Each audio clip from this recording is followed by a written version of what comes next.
Our keynote speaker this afternoon is a woman whose name should be familiar with everyone here. Stephanie Prechter earned her Bachelor of Science in Business Administration from Georgetown University. Following graduation, she worked as a political appointee at the U.S. Department of Agriculture for the Foreign Agriculture Service. Stephanie moved to Michigan a few years later to work as a research associate with the bipolar research team at the University of Michigan. Since then, she's been involved with suicide prevention outreach on both the local and state level. In addition to her work with her family's foundation, she completed a photography degree at Washtenaw County Community College and is now working towards a degree in studio arts. Her passion is to work as an artist with a focus on brain health arts. Ladies and gentlemen, please help me welcome to the stage Ms. Stephanie Prechter. Thank you, Kathy. And good morning. It is an honor to be here to celebrate the awardees and all of the women nominated. You are an inspiration to your friends, your families, and to the Downriver community. Congratulations and thank you for the work you all do. As I was thinking about the term women of achievement, I honed in on the word achievement. I have no doubt that in order to achieve success, we all have to endure some type of adversity. Throughout this talk, I want to highlight two major themes. One is the concept of failure, driving us towards a path of development and success. The other is our bigger why. Having a big picture intention steers us regardless of the obstacles in our way. It fuels our momentum. It gives us purpose. The first theme prompted me to look at a speech delivered by my dad on behalf of his company, American Centers Corporation, almost 40 years ago in 1981. The title is Managing on the Way Down. I find it fitting as my dad's words refer to a major crisis in his company, forcing him to make cuts and reevaluate the company's direction. I pulled a few quotes from the speech. Quote, "It became apparent that our operating philosophy had to change. No longer could we treat the business as a sort of splendid torch, making it burn as brightly as possible. We had to see it as a kind of brief candle with a limited supply of wax." Sleepless nights soon provided the scenario for nightmares and endless self-doubt as the inevitable paranoia set in with its umbrella of failure and fear of going broke. These tragedies, the loss of my parents and a colleague, in addition to the disastrous business reversals, immobilized me. And I could see my proud and successful business career, which had been the most important thing in the world to me, coming to a tragic end. For the first time in my life, I developed a sense of insecurity. I had to do things I never thought I would have to do. Fridays were the worst of all. I came into work and I actually shook because I had to make another cut, another slice of people whose families were dear to me. End quote. I don't remember this time because it was my first year on the planet, but the impact of this stress was certainly absorbed in my baby brain. It was during this time that my dad weathered the storm of a depressive episode. The details of that experience didn't show up in the public spotlight. It is one thing to experience economic loss and devastation, but another to compound it with something so severe as a brain health issue. It goes without saying that there is a lot that happens behind the scenes.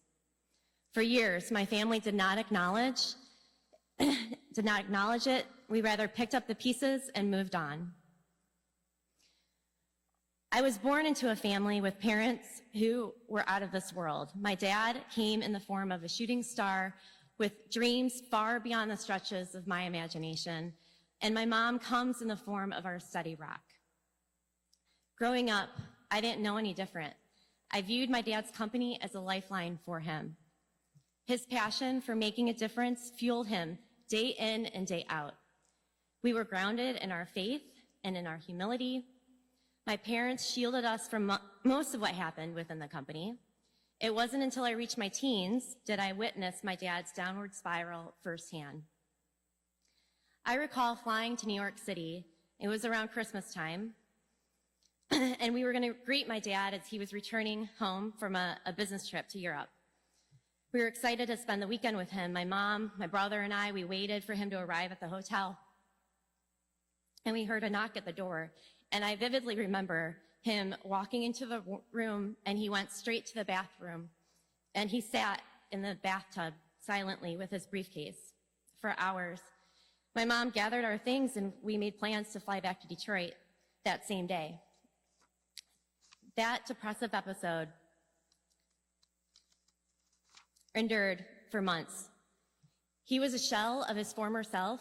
We all felt helpless, yet my mom was the one holding us together. Slowly but surely, the train made its way back onto the tracks. All the while, I absorbed my dad's approach to a life's calling. There was no separation between work and private life. The work was all-consuming, with balance being a challenge to strike. This leads me to my second theme, the bigger why, which essentially defines my relationship to the world. My dad used the sunroof as a vehicle to connect with people. His intention was not rooted in how many sunroofs he could sell, rather how much light he could impart. In many ways, the company was a double-edged sword. It afforded him the ability to make a significant impact here at home in the Downriver area, on a national level and abroad. Pain, sacrifice, and frustration, however, represent the other side of that coin. The stress and emotional investment, coupled with his nature regarding extremes and the fact that this was not addressed for years, led to my dad's suicide in July 2001. His passing shifted everything in my universe, and without me knowing it at that time, it introduced me to my greater purpose. At 21, shortly after my dad's passing, I was given the bipolar diagnosis. Growing up, my temperament mirrored my dad's in that I always felt this overwhelming urge to do more, be better, seek depth, push the boundaries. For years, I was in and out of the hospital experimenting with various treatments. In my mind, I blamed the diagnosis for interfering with my trajectory. You see, I was supposed to follow in my dad's footsteps, and so for the longest time, I made the expected moves. I attended a prestigious university, and I entertained a career in politics, and I yearned to be involved in my community. All of it would come to a halt as episodes would drive me to the brink. I remember days of sheer apathy, when all I looked forward to was the possibility of sinking into a deep sleep. My brain felt as if nothing would move as it looped around thoughts of hopelessness and despair. It was challenging to sit with my own skin. In many ways, I was following in my dad's footsteps as I inherited a unique ability to access the depths of my soul. I felt things differently, more intensely.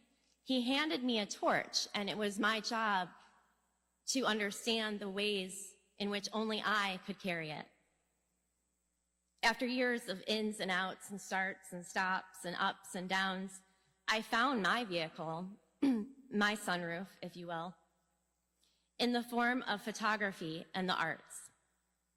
I don't want to oversimplify this, but I do want to emphasize the power of this discovery. Finding photography, which incidentally means writing with light, fuels my bigger why. It helps me to reframe my reality, define my perspective, take notice of both the highlights and the shadows, embrace creativity, and explore the whys and the what-ifs. My niche in photography is water. For over 30 years, the Detroit River flowed outside my window, and it wasn't until I picked up a camera did I discover its true beauty. I feel connected with the river, which has expanded to the Great Lakes at large, and I view my work with water as a way to better understand my spirit. My intention is to connect brain health, the intricacies of this complex organ, with the power of the arts. The objective is to share my journey, inspire others to engage with the arts, encourage innovative research in this space, promote integrative health, and to work to include stakeholders in healthcare, education, environment, and the arts, as we look for ways to create an ecosystem of wellness with the bottom line rooted in well-being. I envision a world where the arts and science hold equal weight and space in terms of addressing brain health needs. Our brain is a universe unto itself with around 100 billion neurons, with the potential for both creation and destruction. Since making a commitment to the arts, my propensity to create, find ways to calm my limbic system, retrain, and recondition my thought process has been amplified. It has thrown me into a new space of awareness and consciousness, opening doors in the most unexpected places. My brain now has a tendency to live in creation, given my exposure to photography. Now, this shift takes time, and it's not something I take for granted. I make choices every day with brain health being the focus, and I have a lot of people to thank for where I'm at. I want to take this time to recognize one of those people. Jeremy Richmond, a neuroscientist who dedicated his life to researching compassion and nonviolence, influenced my perspective and switched my language from mental health to brain health. His voice in this space was like a stone tossed in the pond, and I feel the ripple. Jeremy is in my heart this weekend as I'm running the Detroit Virtual Half Marathon on Sunday in his name. His was another life taken far too soon as he died by suicide in 2019. It is beyond words for me to share about the epidemic of suicide. I may be naive in thinking that art can save the world, but I do know that it's because of art that we have a sense of culture and a direct link to humanity. And I'm going to repeat that. I may be naive in thinking that art can save the world, but I know that it's because of art that we have a sense of culture and a direct link to humanity. Lastly, I selected the following two images from the Detroit River. They speak to my experience photographing the dynamic energy of water and share about my relationship with this force of nature. The more I learn about the qualities of the ebbs and the flows of the rhythm and the light, the more I tap into my own horizon. It is the core of spirit acting as a guide, always seemingly in reach, but elusive to the touch. Keep your heart on the horizon, ride the waves, and don't forget to enjoy the journey. Thank you.